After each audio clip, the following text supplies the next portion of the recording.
¿Cómo están? Qué alegría saludarlos y poder compartir con ustedes este nuevo encuentro. Estamos pensando juntos en los 4 temas más importantes de la vida: verdad, identidad, sexualidad y responsabilidad. En los encuentros anteriores establecimos las bases de la verdad y la identidad y ahora ya estamos listos para abordar el tercer tema, uno que nos interesa a todos: la sexualidad.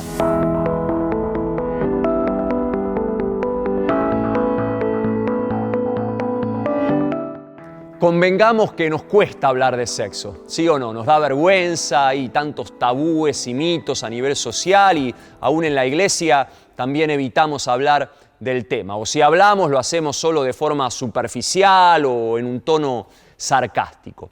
Pero en este encuentro quiero que nos saquemos la careta y que podamos hablar de sexo con total honestidad, a corazón abierto y sin pelos en la lengua. Menciono solo algunos datos para que vayamos rompiendo el hielo. Si las estadísticas no mienten, 1 de cada 3 de los que están ahí en el grupo mirando el video sufrió alguna experiencia de abuso o alguna experiencia sexual negativa en su infancia o adolescencia. Aproximadamente el 80% de los que están ahí jamás habló de sexo con su papá o con su mamá. Probablemente más del 70% de los que están ahí vieron alguna vez pornografía y el 100% de los que están ahí, sin lugar a dudas, el 100%, es decir, todos tienen algún concepto errado o tergiversado respecto a la sexualidad. Y en ese 100% estoy incluido yo y estamos incluidos todos. Por eso necesitamos hablar de sexo y necesitamos hacerlo a la luz de la Biblia, de la palabra de Dios, la verdad eterna de Dios que tiene muchísimo para enseñarnos al respecto. Pero antes de seguir, quiero que se tomen unos minutos para debatir esta pregunta ahí en el grupo. ¿Por qué creen que nos cuesta tanto hablar de sexo? ¿Qué les parece? Charlen algunos minutos ahí en el grupo. ¿Por qué nos cuesta hablar de sexo?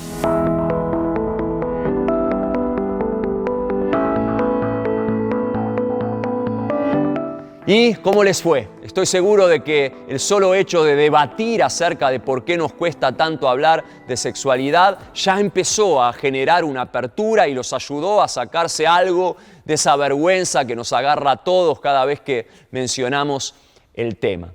Saben, Dios no se avergüenza de la sexualidad porque precisamente fue Él quien la inventó, fue su idea. Por eso lo primero que tienen que saber acerca del sexo es que el sexo es bueno. Como todo lo que Dios creó, el sexo es algo puro, santo, sagrado, no tiene nada de malo, ni pecaminoso, ni chancho. Fuimos los seres humanos los que corrompimos ese carácter puro del sexo, pero la Biblia enseña que Dios creó al ser humano a su imagen, lo creó a imagen de Dios, hombre y mujer los creó, es decir, Dios nos creó como seres sexuados.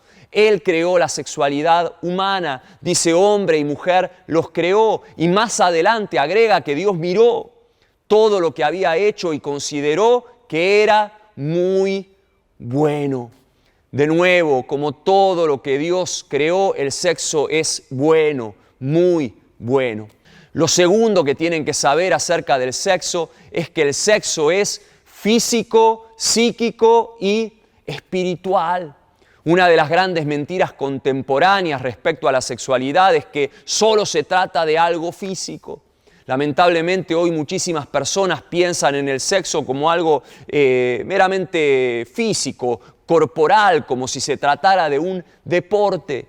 Creen que el sexo es como el fútbol o como el rugby o como el tenis y piensan, bueno, si nadie sale lastimado, embarazado o con alguna enfermedad de transmisión sexual, ¿cuál es el problema? Divirtámonos, juguemos el partido. El problema es que el sexo no es algo solamente físico y la supuesta diversión física muchas veces trae profundas consecuencias a nivel emocional, psíquico, espiritual, cuando usamos nuestra sexualidad de forma no adecuada. Por eso Por favor, entendamos que sexo es muchísimo más que un pene adentro de una vagina. Eso es solo genitalidad, pero no tenemos que confundir genitalidad con sexualidad. La sexualidad involucra la totalidad de nuestro ser, nuestro cuerpo, sí, pero también nuestra mente, nuestras emociones y nuestro espíritu.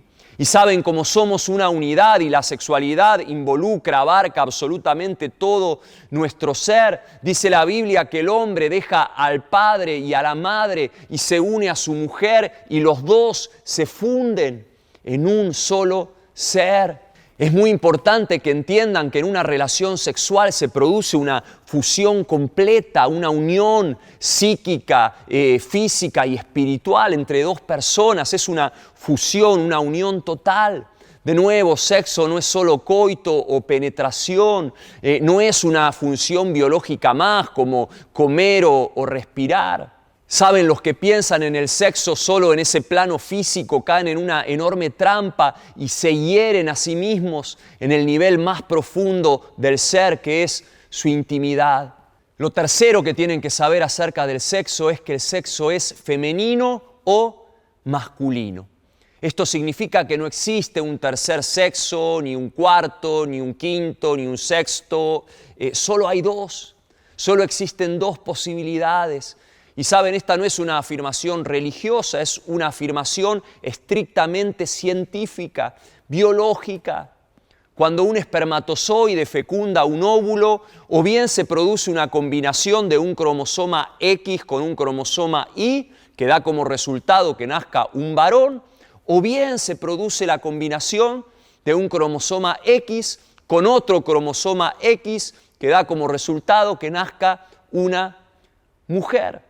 Solo existen dos posibilidades, o nace un varón o nace una mujer. Y de nuevo, esta no es una afirmación religiosa, dogmática, sino estrictamente científica.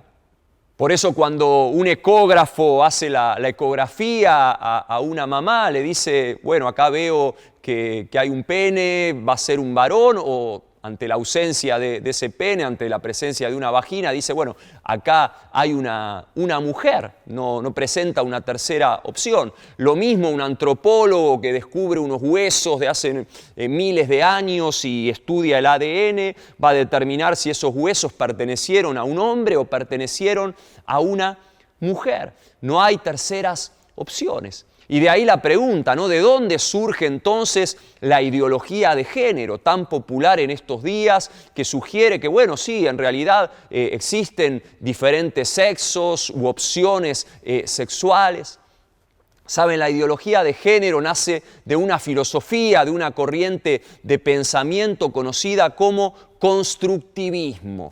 La filosofía constructivista. ¿Qué enseña esta filosofía? Sencillo, que no existe una realidad objetiva en el mundo, sino que cada uno construye la realidad como se le da la gana.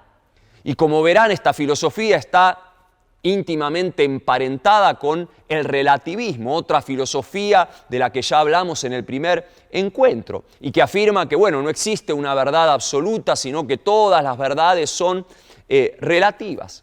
Así que un constructivista relativista se va a sentir con la total libertad de decirte, mira, para mí esto no es un celular, esto en realidad es un sándwich de jamón y queso. Y vos le vas a decir, no, míralo bien, no es un sándwich, es un celular. Y él te va a responder, no es un celular. Puede que sea un celular para vos, pero para mí es un sándwich de jamón y queso. ¿Quién sos vos para negarlo? Si yo lo percibo como un sándwich de jamón y queso, entonces para mí es eso, es un sándwich. Y vos no sos nadie para negar mi verdad, porque en definitiva no existe una verdad absoluta, objetiva, cada uno es dueño de su verdad. ¿Y vos qué le vas a decir? Y bueno, si vos querés creer que eso es un sándwich, créelo. Pero si lo analizamos científicamente y objetivamente, se va a comprobar que en realidad es un celular, porque las cosas son como son. Antes de seguir, me gustaría que se tomen unos minutos ahí en el grupo para pensar hasta dónde puede llegar el constructivismo. ¿Sí? ¿Hasta dónde puede llegar esta filosofía? Piensen por un momento, si no existe una realidad objetiva, si la realidad la crea cada uno como se le da la gana, ¿hasta dónde podemos llegar como sociedad siguiendo esta lógica? Tómense unos minutos para charlar de eso en el grupo.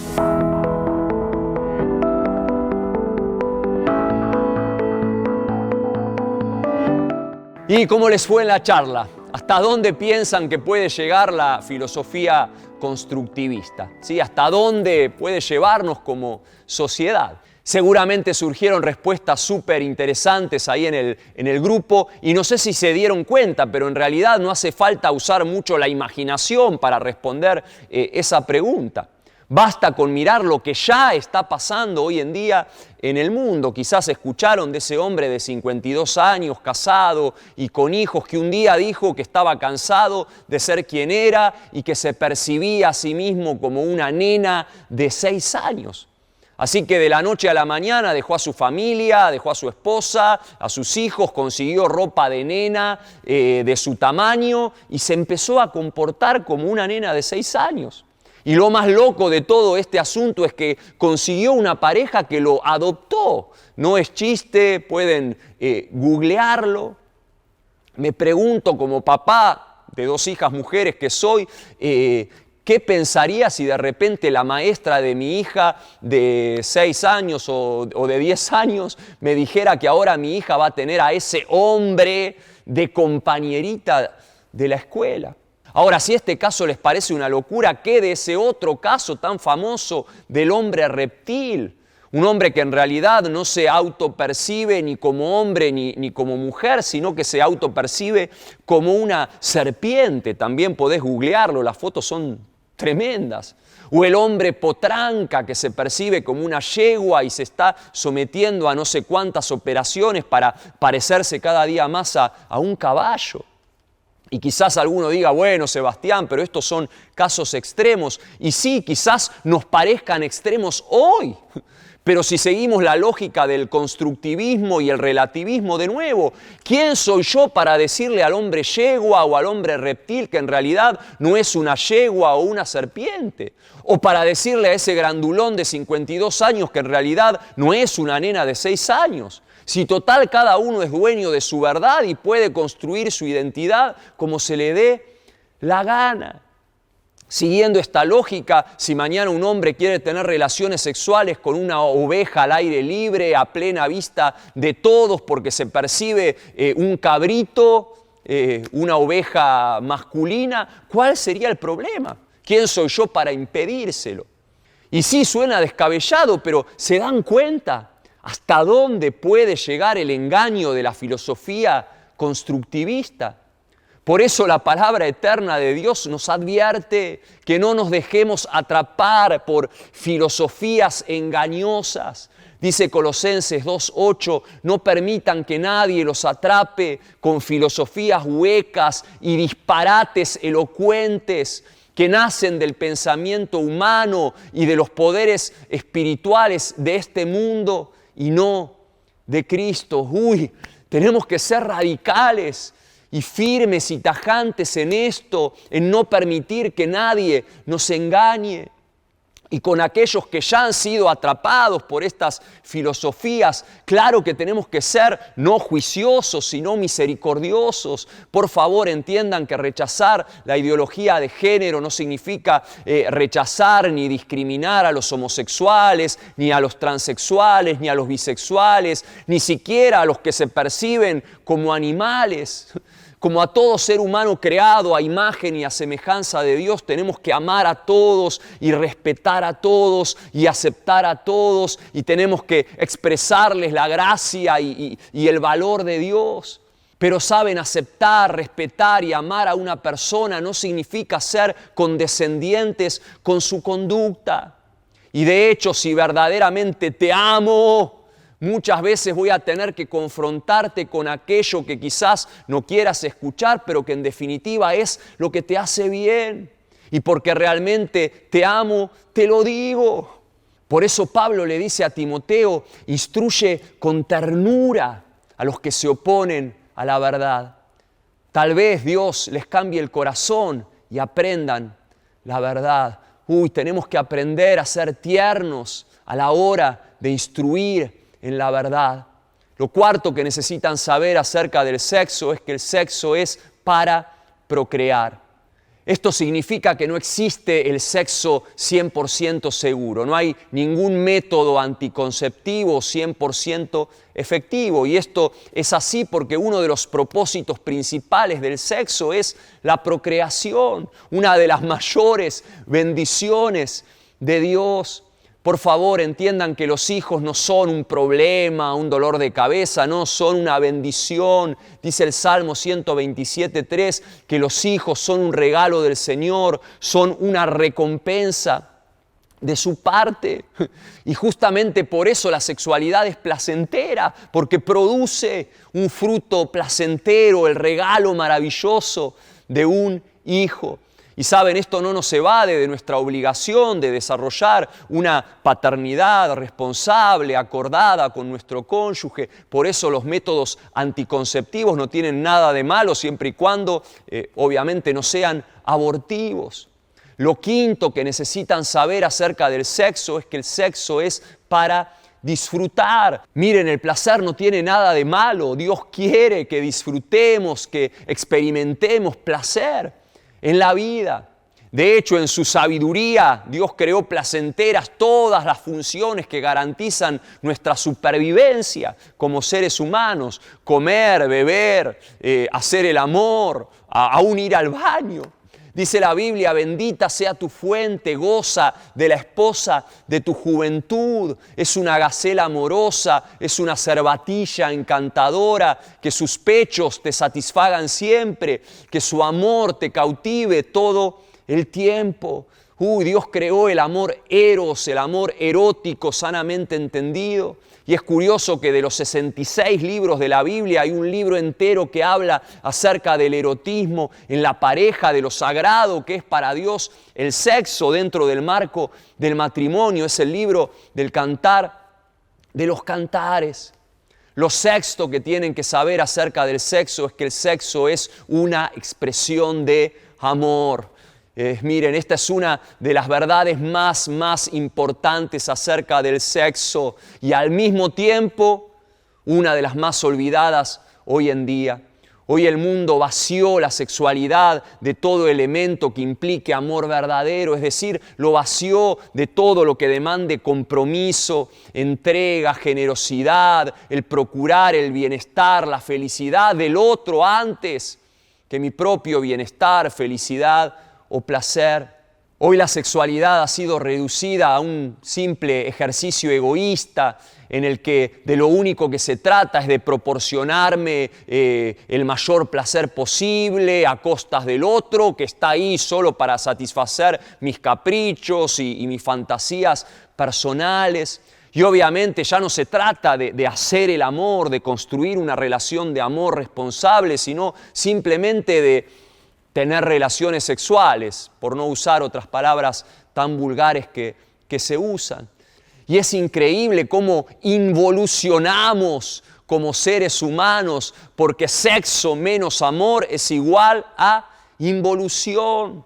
Sexo menos amor nos convierte en simples animalitos que buscan satisfacer sus impulsos de forma egoísta, sus apetitos sexuales, cuando sea, como sea, con quien sea. Es así. Antes de seguir, quisiera que se tomen unos minutos para charlar acerca de esta pregunta. ¿Cuáles creen que son las consecuencias del sexo sin amor?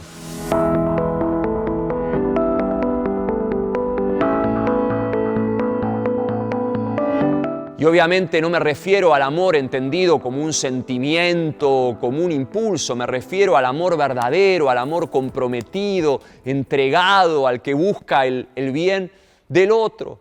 Porque de nuevo, una cosa es querer a alguien y otra cosa es amarla. Si yo te quiero para mí, te quiero porque me haces bien, porque me haces feliz, porque satisfaces alguna necesidad mía afectiva o sexual o la que fuere, pero el centro del querer soy yo. Ahora amarte es justamente todo lo contrario, es salirme de mí mismo para procurar tu bien. El gran filósofo alemán Leibniz decía que amar es encontrar en la felicidad ajena tu propia felicidad. Por eso el amor verdadero suelta, libera, renuncia al afán por controlar al otro, respeta, sabe esperar, jamás se impone, no es egoísta, siempre entrega. Así que ahora pongan pausa y piensen, ¿sí? Debatan un rato esta pregunta. ¿Cuáles creen que son las consecuencias del sexo sin este calibre de amor?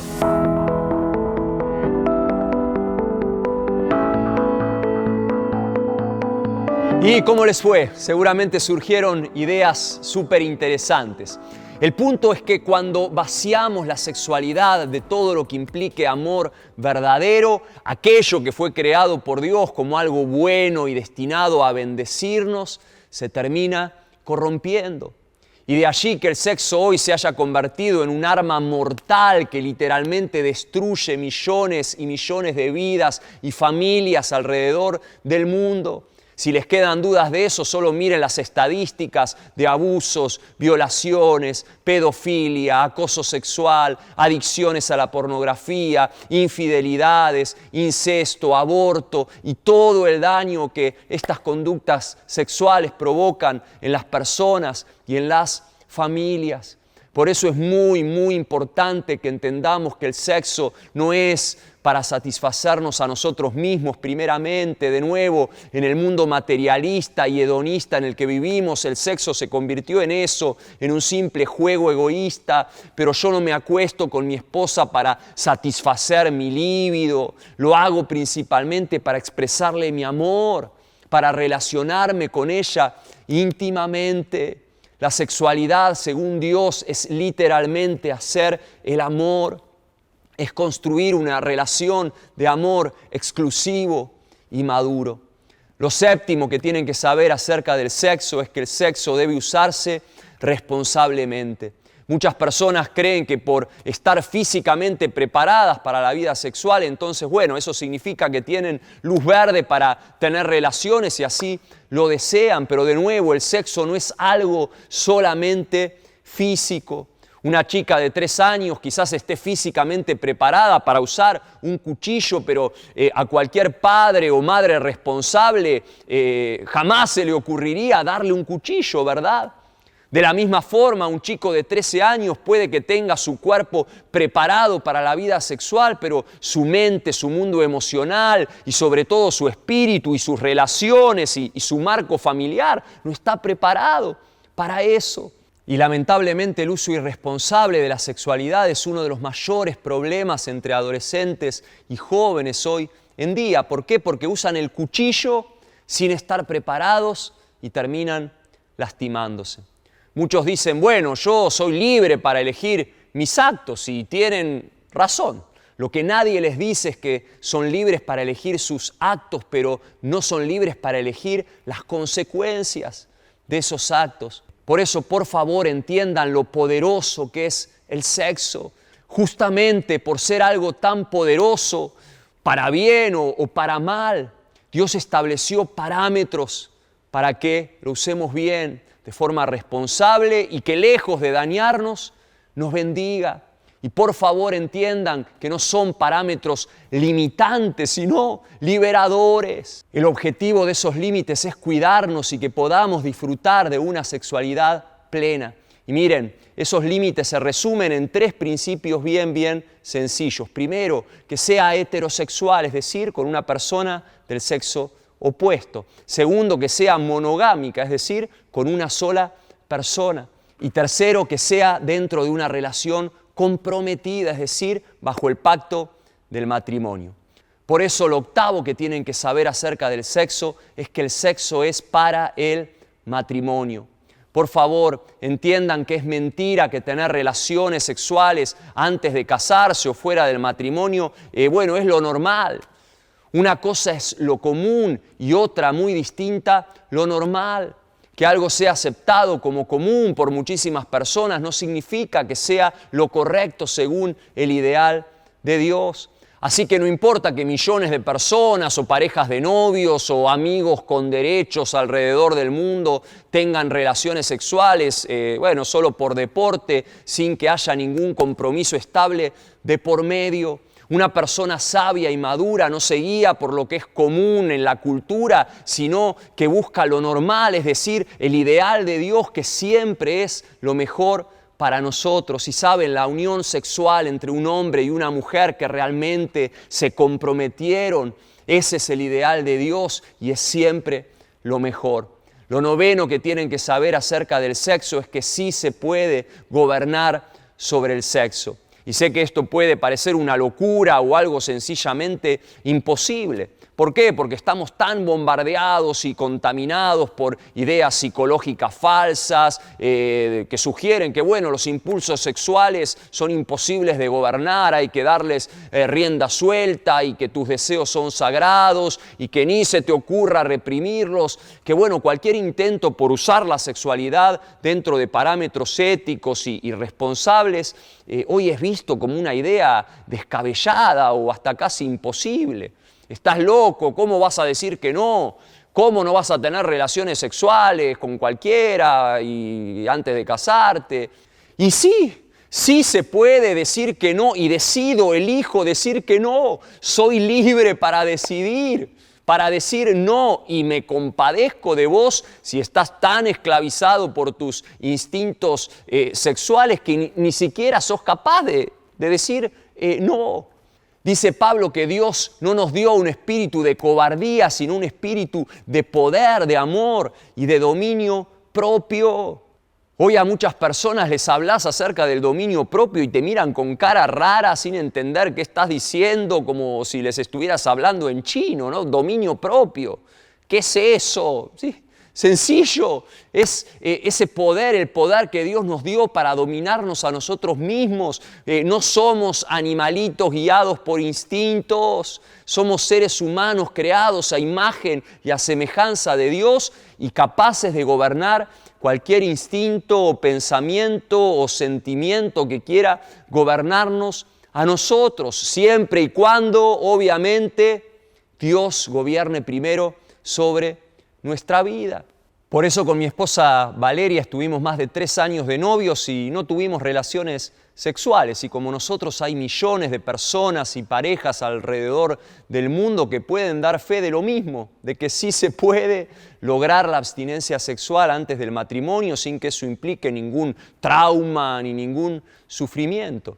Y no porque seamos extraterrestres o porque Dios nos haya inyectado alguna droga extraña, no, yo soy un hombre de carne y hueso igual a todos, con testosterona corriendo por mis venas y tengo que reconocer que muchísimas veces cuando estábamos de novios me dieron ganas de seguir, cuando estábamos ahí con Valeria, pero entendimos que lo más sabio era esperar y casarnos vírgenes y por eso pusimos límites en los besos, las caricias, lugares de encuentro y demás situaciones que pudieran tentarnos a seguir. Y saben, el sí se puede gobernar sobre el sexo no solo se aplica a la abstinencia sexual antes del matrimonio, también se aplica a la adicción a la pornografía, a la masturbación, a toda conducta sexual desordenada o adictiva y a cualquier ídolo sexual que sientas que te está esclavizando, que es más fuerte que vos y que no lográs controlar. Dios no quiere que absolutamente nada de eso te gobierne, sino que vos puedas gobernar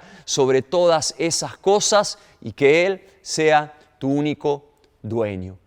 Por eso lo último que tienen que saber acerca del sexo, que por haberlo dejado para el final no signifique que sea lo menos importante, sino todo lo contrario, es una de las cosas más importantes que tienen que saber acerca de la sexualidad, y es que Dios sana cualquier herida sexual.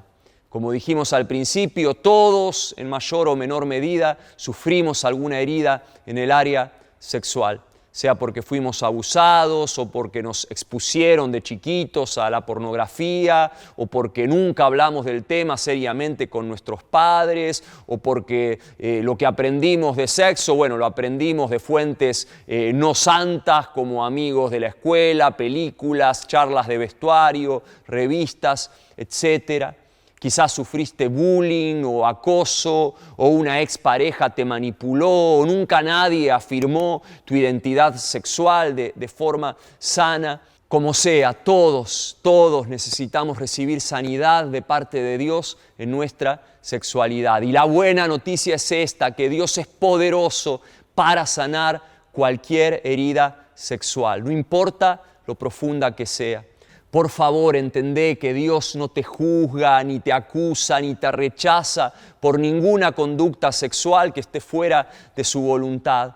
Él lo que quiere es sanarte, quiere hacerte libre para que esa conducta ya no te dañe más, ni a vos ni a las personas a las que más amas. Por eso te animo a que el tema sexual no sea más un tabú o un secreto oculto en tu vida, sino que puedas abrir tu corazón y buscar ayuda oportuna y correcta. Seguramente en tu iglesia hay pastores y líderes de confianza con los que podés hablar, personas espiritualmente maduras y confiables a las que podés acudir y que no te van a juzgar, sino que están ahí para ayudarte a recibir esa sanidad de Dios y que puedas disfrutar de una sexualidad plena, tal como Dios la diseñó para tu vida.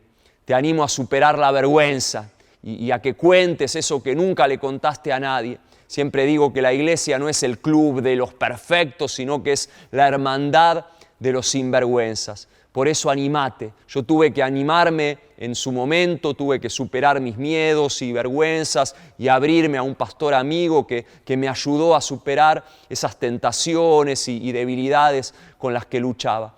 Te animo a que hagas lo mismo. Acordate que Dios es muy, muy, muy bueno y quiere restaurarte por completo.